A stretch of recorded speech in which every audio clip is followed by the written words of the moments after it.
Je ne peux qu'espérer que les services de protection de l'enfance ont été appelés par la suite. Ce simple commentaire est apparu en ligne quelques heures après la diffusion de l'épisode, mais il n'est pas resté seul longtemps. Il a rapidement été englouti par une vague de centaines, puis de milliers d'autres, chacun portant un sentiment de malaise, de colère et d'incrédulité plus profond que le précédent. Les téléspectateurs, qui avaient passé des années à regarder l'enquêteur paranormal Zak Bagans affronter des ombres des esprits et des choses dites qui vivaient au-delà de toute explication, se sont soudain retrouvés face à quelque chose de beaucoup plus terre à terre et de beaucoup plus troublant. Ce n'était pas une histoire de fantômes. Ce n'était pas un cas de bruits inexpliqués ou de lumière vacillante dans un bâtiment abandonné. C'était une mère et sa fille de 3 ans, visiblement marquées par des égratignures, vivant dans des conditions qui semblaient négligées et dangereuses, tandis que les caméras continuaient à documenter chaque moment comme s'il s'agissait d'une hantise de plus. La réaction a été immédiate et écrasante. L'épisode est tombé à 3,3 sur 10 sur IMDb, la note la plus basse dans l'histoire de Ghost Adventures. Les fans de longue date qui suivaient la série depuis plus d'une décennie l'ont décrit comme impossible à regarder, non pas parce qu'il était effrayant comme le voulait la série, mais parce qu'il se sentait mal à un niveau qui n'avait rien à voir avec le surnaturel. Certains ont exigé que la chaîne retire complètement l'épisode, arguant qu'il avait franchi une ligne qui n'aurait jamais dû être approchée. D'autres se sont demandé comment il avait pu être approuvé en premier lieu. Parce que ce qui s'est déroulé cette nuit-là à Amarillo ne ressemblait pas à une activité paranormale. Cela ressemblait à quelque chose de douloureusement réel, quelque chose qui se rapprochait inconfortablement de la négligence ou de la maltraitance d'un enfant, vu à travers la lentille d'une hantise. Pendant près de 2 décennies, Ghost Adventures a construit son identité en guidant les téléspectateurs dans des lieux où l'histoire semblait lourde et irrésolue. Des asiles abandonnés, des artefacts maudits et des lieux marqués par la violence sont devenus la toile de fond d'enquête qui brouillait la frontière entre croyance et scepticisme. Zak Bagans avait fait carrière en affrontant ce que d'autres craignaient de reconnaître, s'avançant dans les ténèbres avec une confiance et un sens du but que les téléspectateurs ont fini par apprécier. Mais en octobre 2019, cette formule familière s'est brisée. L'équipe est entrée dans une modeste maison dans le Panhandle du Texas, en s'attendant à un autre cas de phénomène inexpliqué. Mais ce qu'ils ont rencontré était tout à fait différent. Ce n'était pas une présence qui pouvait être capturée par des caméras thermiques ou expliquée par des enregistrements EVP. C'était quelque chose d'humain, quelque chose qui persistait, non pas parce qu'il était surnaturel, mais parce qu'il semblait troublant de réalisme. Pour comprendre comment l'émission en est arrivée là, il est utile de regarder ce qu'elle était devenue à ce moment-là. Après plus de 20 saisons et des centaines d'enquêtes, Ghost Adventures avait évolué bien au-delà de ses débuts. Zak Bagans n'était plus seulement un enquêteur paranormal, il était devenu une figure centrale du genre, un visage reconnaissable associé à des lieux hantés dans tout le pays. La structure de l'émission avait fait ses preuves, des sites historiques, des interviews de témoins, des fermetures de nuit et des preuves qui restaient juste assez ambiguës pour que le public continue à débattre. Mais avec le temps, le centre d'intérêt a commencé à changer. La série a commencé à entrer dans des maisons privées, des espaces où la ligne entre le divertissement et la vie réelle est devenue plus difficile à définir. Ces enquêtes à domicile avaient un poids différent. Les personnes impliquées n'étaient pas des gardiens de sites historiques ou des guides touristiques connaissant leur environnement. Il s'agissait de familles souvent visiblement en détresse qui demandaient de l'aide. Des mères et des pères parlaient de nuits blanches d'enfants réveillés par la peur d'égratignures et d'échymoses apparues sans explication. Ces récits apportaient un niveau d'intimité qui rendait les épisodes plus émouvants, mais aussi plus compliqués. Car lorsque le cadre est une maison réelle, les conséquences ne sont plus contenues dans un récit. Elles sont vécues. L'affaire d'Amarillo a d'abord suivi ce schéma. Janella Prater y vivait avec sa petite fille âgée d'à peine 3 ans. Elle a décrit une entité qu'elle a appelée le Badman, affirmant qu'elle les tourmentait depuis des mois. Selon elle, la présence n'était pas passive, mais violente. Elle a parlé d'égratignures apparaissant sur son corps, de réveils effrayés, de sa fille pleurant la nuit avec des marques dont l'origine n'était pas claire. Elle a insisté sur le fait qu'elle était terrifiée et qu'elle avait besoin d'aide. L'équipe est arrivée préparée pour une enquête standard. L'équipement a été installé, des entretiens ont été menés. Le plan était familier, documenter l'activité passée la nuit et essayer de capturer des preuves de l'entité décrite. Mais presque immédiatement, quelque chose n'allait pas. L'état de la maison se démarquait d'une manière qui ne pouvaient pas être ignorées. Des ordures couvraient les planchers. L'air était lourd, difficile à respirer. Les membres de l'équipe auraient mis des masques juste pour continuer à travailler à l'intérieur. Ce n'était pas le genre de désordre qui vient d'une perturbation paranormale. C'était le genre de désordre qui suggère que quelque chose de plus profond s'est passé dans la maison elle-même. Au fur et à mesure que le tournage se poursuivait, les incohérences ont commencé à apparaître. Janella a décrit des rayures apparaissant sur des parties de son corps qu'elle prétendait ne pas pouvoir atteindre physiquement. Mais les images précédentes contredisaient cette affirmation. Les caméras l'avaient déjà filmée en train de bouger, de manière à rendre ces zones accessibles. Zach a remarqué l'incohérence, et une fois qu'elle a été vue, elle ne pouvait plus être cachée. Le récit a commencé à se fracturer, et l'attention s'est déplacée de ce qui pourrait se produire à ce qui était réellement montré. Puis il y a eu l'enfant. Elle est apparue tout au long de l'épisode, souvent silencieuse, souvent en arrière-plan, regardant sa mère décrire les attaques. À un moment donné, Janella a montré comment les égratignures apparaissaient, faisant glisser ses propres ongles sur sa peau, tandis que l'enfant se tenait à proximité. À un autre moment, elle a semblé faire la même chose à sa fille, présentant cela comme une preuve de la présence de l'entité. L'enfant n'a pas réagi comme on pourrait s'y attendre. Elle n'a pas pleuré ou ne s'est pas éloignée. Elle a simplement regardé son expression distante comme si la situation était familière, comme si elle faisait déjà partie de son monde normal. Pour les téléspectateurs, c'est à ce moment-là que tout a changé. Le sentiment de malaise s'est transformé en quelque chose de plus lourd, de plus difficile à assimiler. Ce n'était plus une question de croyance ou de scepticisme. Il ne s'agissait pas de savoir si un esprit existait dans cette maison. Il s'agissait de savoir ce qui se passait devant la caméra en temps réel pour une enfant qui ne pouvait ni s'expliquer ni se défendre. L'horreur n'était plus cachée dans l'ombre. Elle était visible, indéniable et profondément inconfortable. À la fin de l'épisode, la conversation avait déjà changé. Les médias sociaux se sont remplis de réactions qui n'avaient pas grand-chose à voir avec le paranormal. Les gens ne débattaient pas de preuves ou ne partageaient pas de théories. Ils se demandaient pourquoi personne n'était intervenu, pourquoi le tournage avait continué, pourquoi les autorités n'avaient pas été contactées. Les questions sont arrivées plus vite que les réponses, et chacune d'entre elles portait la même préoccupation sous-jacente. Que se passe-t-il lorsqu'une série construite sur l'exploration de l'inconnu se retrouve dans une situation où le véritable danger n'est pas du tout surnaturel, parce qu'à ce moment-là, la frontière entre l'enquête et l'exploitation n'était plus floue, elle était franchie. La fille doit être surveillée de près. Il ne s'agissait pas de paranormal, mais d'abus. Un autre a écrit simplement « J'ai regardé tous les épisodes de cette série pendant des années. Je ne regarderai plus jamais celui-ci. » L'épisode a obtenu la note de 3,3 sur IMDb, la plus basse de l'histoire de la série, et ce, avec une marge significative. Elle reste l'une des heures de télévision sur le paranormal les plus controversées jamais diffusées. Les retombées ont été immédiates et durables. Les fans qui avaient défendu l'émission à chaque controverse, à chaque accusation de falsification, à chaque enquête douteuse, se sont soudain retrouvés incapables de défendre celle-ci. La division au sein de la base de fans était réelle et durable. Une majorité de téléspectateurs de longue date a exigé que Ghost Adventures cesse complètement de mener des enquêtes dans des maisons privées. Ils ont fait valoir que l'épisode d'Amarillo prouvait ce qui se passait lorsque la série entrait dans les maisons de famille en difficulté. Aucune preuve n'a été recueillie, aucune explication paranormale n'a été trouvée. Au lieu de cela, ce qui a été diffusé ressemblait à une documentation sur la négligence d'un enfant emballé et présenté comme une histoire de fantôme. D'autres qui souhaitaient que les enquêtes privées se poursuivent ont insisté pour que de nouveaux protocoles soient mis en place, que les propriétaires fassent l'objet d'un examen psychologique avant le tournage, que les antécédents soient vérifiés et qu'un processus de contrôle soit mis en place pour éviter qu'un autre Amarillo ne se produise. La chaîne n'a jamais fait de déclaration officielle et la société de production est restée silencieuse. Zach Bagans n'a pas abordé la controverse publiquement de manière substantielle.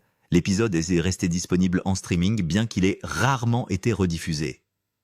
Il est devenu l'heure que les fans ont fait comme si elle n'avait pas existé. Mais l'histoire ne s'est pas arrêtée là. Dans les années qui ont suivi l'épisode, le nom de Janella Prater est apparu dans les dossiers de police de tout le Texas. En janvier 2018, avant même la diffusion de l'épisode, elle avait été inculpée de vol de biens dans le comté de Randall. En février 2023, elle a été accusée de vol par chèque à Amarillo. En juillet 2023, elle a été arrêtée pour vol à Lubbock. Le schéma suggère quelque chose que les téléspectateurs avaient pressenti en regardant l'épisode. Ce n'était pas une femme tourmentée par des esprits. C'était une femme en crise. Une femme dont la vie s'effilochait d'une manière qui n'avait rien à voir avec le surnaturel. Et d'une manière ou d'une autre, ce dénouement avait été filmé, monté et diffusé comme un divertissement. Certains fans ont noté qu'une femme correspondant à la description de Janela était apparue des années auparavant dans une autre émission sur le paranormal, Paranormal State, avec des affirmations similaires sur des attaques démoniaques. Si c'est vrai, cela soulève des questions encore plus troublantes sur la manière dont ces émissions trouvent leur sujet, et si quelqu'un vérifie si les familles ont réellement besoin d'enquêteurs sur le paranormal, ou si elles ont plutôt besoin d'assistants sociaux. L'épisode d'Amarillo est devenu une mise en garde, un rappel que lorsque vous pointez des caméras sur des personnes désespérées et que vous leur demandez de réaliser leur traumatisme, vous risquez de capturer quelque chose de bien plus sombre que des fantômes. Mais la panique d'Amarillo n'était pas la première fois que les aventures de fantômes étaient confrontées à ce genre de questions. Un an plus tôt, en novembre 2018, l'équipe avait enquêté sur la maison de la famille Estremel à Fontana en Californie. L'épisode s'intitulait « Terror in Fontana » et contenait bon nombre des mêmes éléments troublants. La famille Estremel était profondément religieuse. Ils ont affirmé que des démons terrorisaient leur foyer. Un message satanique aurait été envoyé par l'intermédiaire d'un jouet d'enfant. Les enfants du foyer ont décrit des attaques et des cauchemars. La mère a décrit la possession. Et une fois de plus, la maison était sale. Une fois de plus, la mère a affiché un comportement qui suggère une maladie mentale plutôt qu'une oppression démoniaque. Une fois de plus, chaque élément de preuve recueilli pouvait s'expliquer naturellement. Mais ce qui a rendu Terror in Fontana tristement célèbre, ce ne sont pas seulement les conditions sordides ou les affirmations douteuses, c'est un seul moment qui est devenu un paratonnerre pour la critique. Au cours de l'enquête, Zach Boggins s'est littéralement glissé dans le lit de la mère et de ses enfants devant la caméra alors qu'il enquêtait sur des allégations d'activité démoniaque. Les critiques ont qualifié cet acte de violation des limites et ont remis en question le jugement de toutes les personnes impliquées. Ils ont demandé quel genre de protocole d'enquête permettait à un homme adulte de coucher avec les enfants d'une famille pendant que les caméras tournaient. L'épisode a obtenu une note de 6,2 sur IMDb, ce qui est mieux qu'Amarillo, mais toujours bien en dessous de la moyenne de la série. Les critiques ont décrit l'émission comme une parodie de Ghost Adventures plutôt qu'une enquête légitime. La mère, ont-ils dit, semblait plus intéressée par ses 5 minutes de célébrité que par la résolution de ce qui se passait dans sa maison. Ensemble, Amarillo et Fontana ont cristallisé une inquiétude croissante parmi les fans. Les enquêtes sur les domiciles privés sont devenues le vecteur d'un malaise. Des familles en crise sont filmées dans leurs moments les plus bas. Leurs souffrances sont présentées comme des rencontres surnaturelles. Leurs enfants ont été exposés aux caméras, alors que les questions concernant leur bien-être sont restées sans réponse. Tous les épisodes controversés n'ont pas impliqué des enfants. Parfois, les dommages ont été causés à des adultes qui ont fait confiance à l'émission pour raconter leur histoire de manière équitable et qui ont fini par voir leur réputation détruite. Keith Linder est un informaticien qui vit dans une maison de location à Bothell, Washington, près de Seattle. Lui et sa petite amie Tina prétendent que la maison était violemment hantée. Des bibles prennent feu spontanément. Le chiffre 66 a été peint à la bombe sur les murs.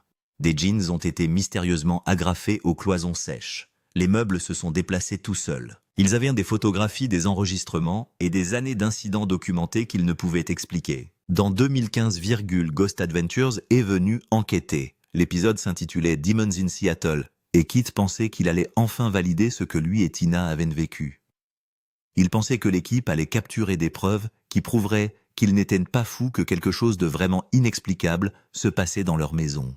L'enquête a duré 5 heures, au cours desquelles l'équipe n'a rien capturé, aucune preuve d'activité paranormale. Pas de voix sur la boîte à esprits, pas d'ombre sur les caméras thermiques, juste un homme et une femme debout dans une maison ordinaire, racontant des histoires invérifiables. L'épisode diffusé présente Keith Linder comme un canular. Zach semble sceptique dès le début. Le montage suggère que Keith peint des symboles démoniaques sur ses propres murs pour attirer l'attention. L'enquête s'est achevée sur l'hypothèse d'une mise en scène de la hantise. La vie de Keith s'est effondrée. « Nous avons été traînés dans la boue », dira-t-il plus tard. Ma petite amie, en particulier Tina, a reçu des épithètes raciales en ligne. Le harcèlement a inondé leurs comptes de médias sociaux. Des étrangers les ont traités de menteurs, de fraudeurs et pire encore. L'enquête de 5 heures a été condensée en 1 heure de télévision qui les a fait passer pour des personnes au mieux instables, au pire trompeuses. Keith a essayé de se défendre. Il souligna que l'équipe n'avait passé que 5 heures dans une maison où lui et Tina avaient vécu pendant des années. Il invita d'autres enquêteurs à venir voir par eux-mêmes. Un parapsychologue britannique nommé Don Phillips accepta son offre et passa 3 semaines dans la maison de Bothell, bien plus longtemps que Ghost Adventures ne s'était donné la peine de le faire. Phillips a affirmé avoir capturé plus de 400 enregistrements EVP. Il a certifié qu'il s'agissait d'une hantise intelligente, mais le mal était fait. Ghost Adventures a été regardé par des millions de téléspectateurs. Don Phillips est suivi par un petit nombre d'amateurs de paranormal. Le récit est déjà établi. Keith Linder est l'homme qui a simulé une hantise pour la télévision. Il a écrit un livre sur ses expériences intitulé The Bothell Hell House. Dans des interviews, il a décrit Zak Boggins comme travaillant dans l'industrie du paranormal. Il a affirmé que l'émission avait détruit sa réputation et a ensuite refusé de faire une déclaration pour aider à mettre fin au harcèlement dont sa famille a fait l'objet. L'épisode Demons in Seattle a depuis été retiré de la rotation régulière. La chaîne le diffuse occasionnellement, toujours avec une clause de non-responsabilité indiquant qu'il a été démenti par l'équipe. Mais pour Keith Linder, aucune clause de non-responsabilité ne peut effacer ce qui s'est passé. Aucune reconnaissance ne peut réparer une réputation qui a été brisée en une seule nuit de télévision. Les controverses se sont étendues au-delà des épisodes individuels. Dans les coulisses, les tensions se sont accumulées pendant des années, et dans 2014, elles ont fini par exploser. Nick Groff fait partie de Ghost Adventures depuis le début. Il était l'un des 3 enquêteurs originaux aux côtés de Zak et Aaron Goodwin.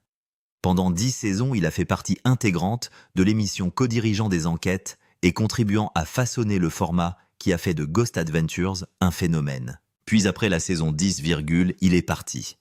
L'explication officielle était vague des différences créatives de nouvelles opportunités, le genre de langage d'entreprise qui ne veut rien dire et qui explique encore moins. Les fans ont spéculé pendant des années sur ce qui s'était réellement passé. Certains ont supposé que Nick avait simplement voulu poursuivre ses propres projets. D'autres ont pressenti quelque chose de plus sombre.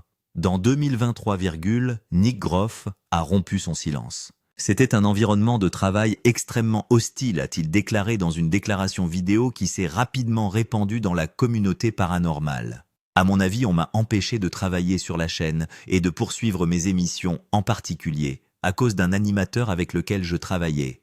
Nick a affirmé que les cadres de la chaîne lui avaient dit directement qu'il ne pourrait pas revenir tant que Zak Bagans serait en poste. Il a affirmé qu'un autre animateur paranormal avait confirmé ses soupçons, décrivant une conversation au cours de laquelle Zak se serait vanté d'avoir posé un ultimatum à la chaîne, lui ou Nick. Il en a ri, a déclaré Nick, en disant que je ne travaillerai plus jamais en Amérique parce qu'il les avait obligés à choisir. Nick a raconté qu'il avait été berné pendant des mois, qu'on lui avait dit à plusieurs reprises qu'on n'avait pas besoin de lui à l'endroit suivant, jusqu'à ce qu'il comprenne enfin ce qui se passait. Il avait été poussé vers la sortie et la personne qui l'avait poussé, selon Nick, avait fait en sorte qu'il ne puisse pas trouver de travail ailleurs dans l'industrie. Ni la chaîne, ni la société de production n'ont répondu à ces allégations, et Zak Bagans ne les a jamais abordées publiquement. Le silence était une sorte de déclaration. Mais malgré toute la controverse entourant la façon dont la série a traité ses sujets et son équipe, l'élément le plus troublant a peut-être été l'impact des enquêtes sur Zak Bagans lui-même. En 2014, Zak a acheté une petite maison à Gary, dans l'Indiana. La propriété était devenue tristement célèbre après qu'une mère célibataire nommée Latoya Ammons ait affirmé qu'elle et ses 3 enfants avaient été possédés par des démons. L'affaire a attiré l'attention nationale lorsqu'un responsable des services de protection de l'enfance a déclaré avoir vu l'un des enfants remonter un mur à reculons. Un capitaine de police qui a enquêté sur le foyer a affirmé que son équipement fonctionnait mal à plusieurs reprises. Une infirmière a déclaré avoir vu les yeux des enfants se retourner dans leur tête, tandis qu'ils parlaient d'une voix qui n'était pas la leur. Zak a transformé son enquête en un documentaire intitulé Demon House. Il lui a fallu 3 ans pour le terminer, et selon Zak, il a failli être détruit. « Je suis toujours confronté à cette maladie des yeux », a-t-il déclaré lors d'interviews après la sortie du film. « J'ai une double vision permanente, je porte toujours des lunettes à prisme. On a exclu les maladies neurologiques. Ils ne peuvent pas expliquer pourquoi cela s'est produit juste après que j'ai passé du temps dans cette maison. Des membres de l'équipe se sont retirés pendant le tournage. L'un d'entre eux a été licencié en raison d'un comportement de plus en plus agressif. Les experts qui ont participé à l'enquête ont été hospitalisés. Zach a qualifié l'ensemble de la production de maudite. Il aurait pu exploiter la propriété, réaliser des documentaires sur les suites, proposer des visites, en faire une attraction de plus pour son musée hanté. Au lieu de cela, il a démoli la maison en janvier 2016. Il a dit qu'il ne voulait pas que quelqu'un d'autre vive ce qu'il avait vécu. Il a dit qu'il valait mieux effacer certains endroits. L'enquête sur la Demon House a rejoint le Bobby Mackey's Music World sur la liste permanente de Zach. Il a parlé de ces deux endroits avec un poids qui suggère quelque chose d'authentique, quelque chose qui va au-delà du drame télévisé. Quand je suis rentré à la maison, j'avais des pensées très violentes, a-t-il dit à propos d'une autre enquête dans un centre de détention pour mineurs appelé Los Padrinos. J'ai su que ce n'était pas moi, et cela m'a marqué pendant longtemps. Il a expliqué avoir perdu du temps au cours de l'enquête, ne se souvenant plus comment il s'était rendu d'un endroit à l'autre. Il a vu les membres de son équipe, y compris Billy Tolley, que Zach décrit comme le type le plus gentil du monde, devenir agressif et hostile, les uns envers les autres. Il a dit qu'il voulait s'entretuer, sans savoir pourquoi. Aaron Goodwin, qui fait partie de l'émission depuis le début, a offert son propre point de vue sur le coût psychologique de leur travail. « J'ai toujours eu très peur », a-t-il admis dans une interview, et à un moment donné j'ai perdu la boule et je ne voulais plus faire ce métier. Il a décrit un étrange paradoxe qui définit leur profession, ils recherchent la peur. Ils le poursuivent dans des coins sombres et des bâtiments abandonnés. Ils sont effrayés sur le moment, puis après, ils éprouvent un sentiment de soulagement. Ils remercient les esprits qui les ont effrayés, car la peur leur confirme qu'ils font quelque chose de réel. Mais le soulagement ne dure pas toujours, et certaines enquêtes laissent des traces qui ne s'effacent pas.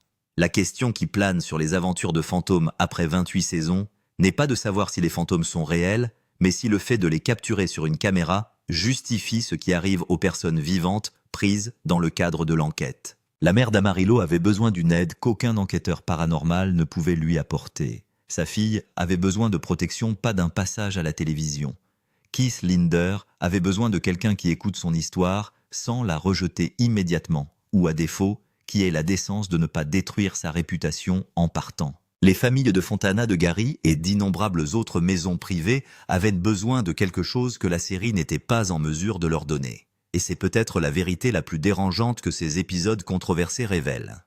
Ghost Adventures a été construit sur le principe qu'il y a des forces dans ce monde que nous ne comprenons pas. Les esprits des morts qui s'attardent sur les lieux de la tragédie, les démons qui s'attaquent aux personnes vulnérables et le mal qui transcende la mort. Mais les épisodes qui hantent le plus les téléspectateurs ne sont pas ceux qui contiennent les preuves les plus convaincantes du surnaturel. Ce sont ceux où le mal est entièrement humain, où les monstres ne sont pas du tout des esprits, mais la pauvreté, la maladie mentale et la négligence. Les caméras qui étaient censées documenter les hantises ont au contraire filmé quelque chose de bien plus inconfortable, des gens ordinaires, en crise, jouant leur souffrance devant un public de millions de personnes qui s'attendaient à être divertis. L'épisode Panique à Amarillo est toujours disponible en streaming. La note de 3,3 constitue un témoignage permanent de ce que les téléspectateurs ont ressenti face à ce qu'ils ont vu. La mère a été arrêtée à plusieurs reprises depuis la diffusion de l'épisode. Sa fille aurait environ 8 ans aujourd'hui, où qu'elle soit, quelle que soit la personne qu'elle est devenue. Aucune suite n'a jamais été diffusée, aucune vérification n'a été faite pour savoir comment va la famille.